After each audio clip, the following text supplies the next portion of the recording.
Could you tell us about your latest record and how does it, for example, differ from your first record ever with your first band?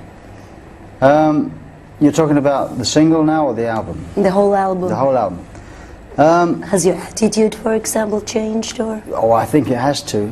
The first one was like 9 years ago, and about something very, very different. I wrote it as a result of a divorce, my divorce from my first wife. That was basically what motivated me to write music, to get rid of those emotions, to exorcise those emotions. And of course, I've done 3 albums. This is the 4th album since then. And your attitudes change, your ideas change, you grow up.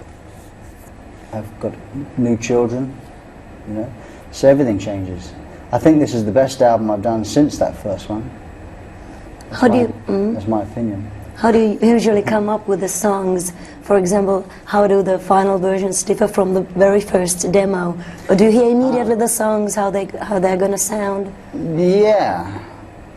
9 times out of 10. I do demos at home, and sometimes I use my demos as the masters, so I don't have to re-record them. My demos grow into my masters. But on this particular album, I actually re-recorded pretty much everything again in a proper studio. That's to say, not my demo studio at home.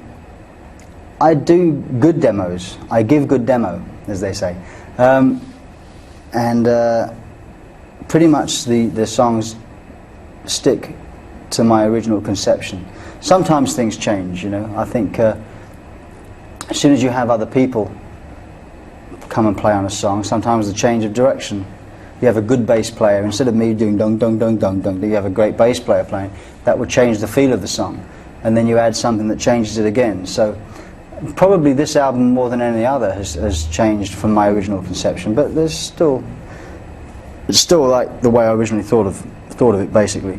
What kind of a person are you to work with? For example, in the studio, are you the boss of the situation? Terrible. I'm awful. A dictator. What happens, for example, when Eric Clapton or Steve Winwood comes to the studio? Well, with Clapton, for instance, he just came in, had not heard the song. He trusted me that far. He came in, plugged in, got a sound, heard the song, and played. And he did it about 5 or 6 times. And we say, okay, that's enough. And then we choose what we want to use. We choose the best one. With Steve Winwood, he came in with his organ, sat down and learned 3 songs. He played on 3 songs. Only 1 on the album, but he played on 3 songs. And learns the chords, and you sort of discuss how you play a little less there, play more there. You know, so it's, you just talk. You know, these guys, you want these people for their feedback. You want them to see how they think they could contribute. So, and every person is different, you know.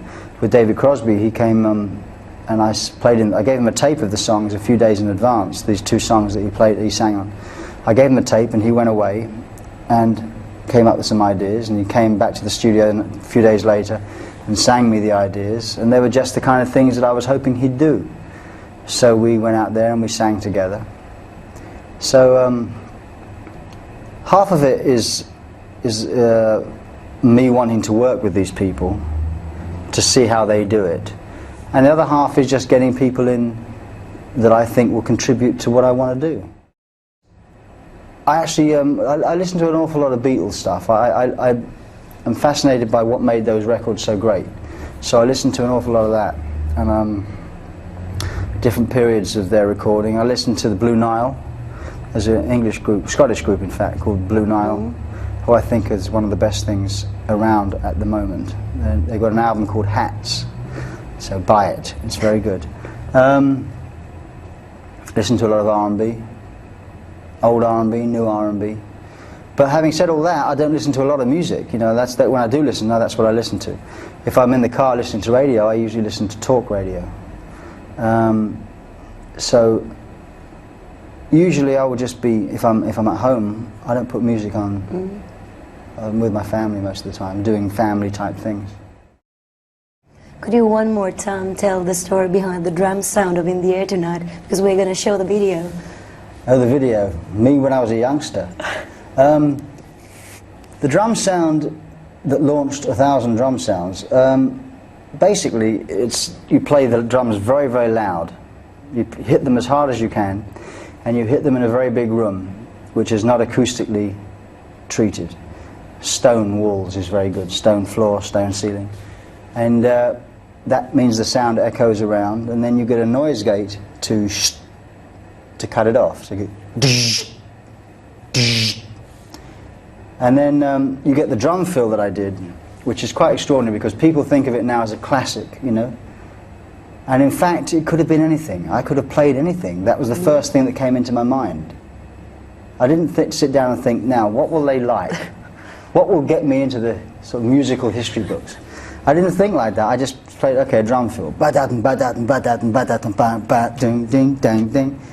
It was completely arbitrary. I could have done anything, and I did that.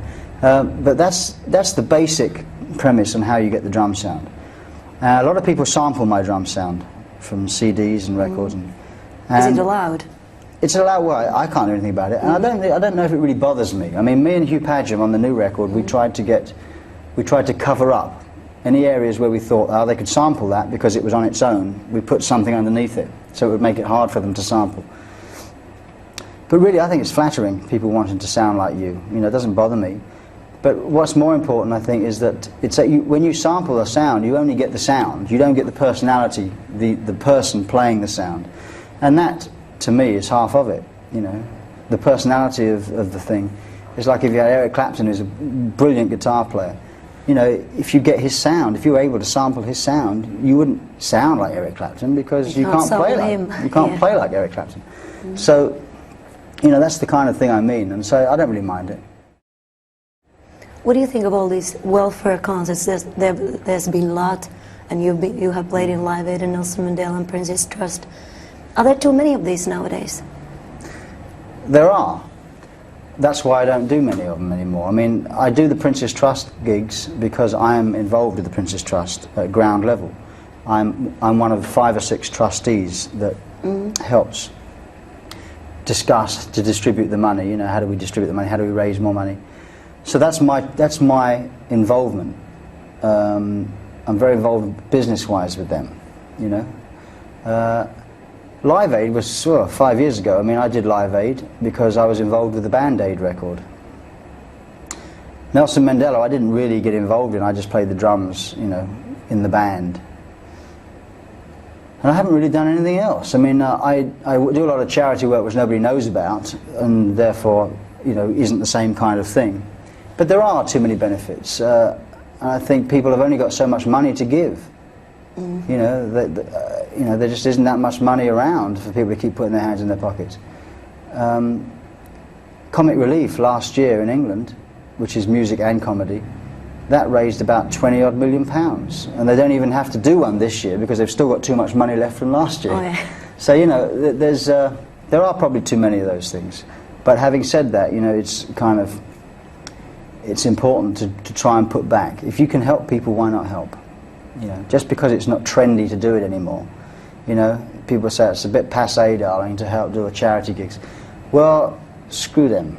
That's what I say. Because to be quite honest, if you can help people by putting a little bit of your time back into, you know, something that can benefit them, then I think it should be done. What do you think has been the most important thing on your career? What record, for example, or is it the latest one, or? No, I think the most important thing that happened was Peter leaving and me starting to sing, Peter Gabriel. You auditioned 400 singers. How did it feel? Did you listen to all of them and then decide? Well, no, I mean, basically we auditioned singers and we couldn't find anybody that we liked. And so before we knew it, we were in the studio, still without a singer, and so I started to sing the songs one by one, and then we'd finished the album. It was just a happy coincidence.